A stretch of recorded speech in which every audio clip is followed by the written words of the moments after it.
Ngayon guys, nahakot na ang ibang mga na-harvest nila doon sa taas. I-segregate ko siya guys, based sa kanilang sizes.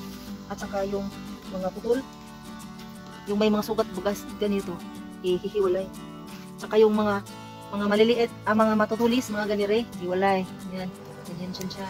Yung mga medyo mabilog ang kanyang laman, ganire. Yung mga ganito din siya kalaki, na medyo mabilog. Dito din siya. Ihiwalay din siya guys.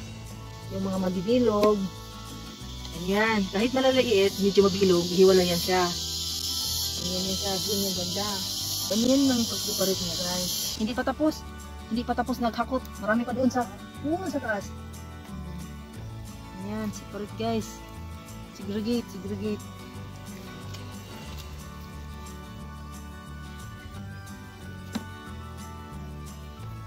Oh, yung mga ganire, hihiwalay. Ganire, ito yung sinasabi kong starring, yung pink sis. Starring.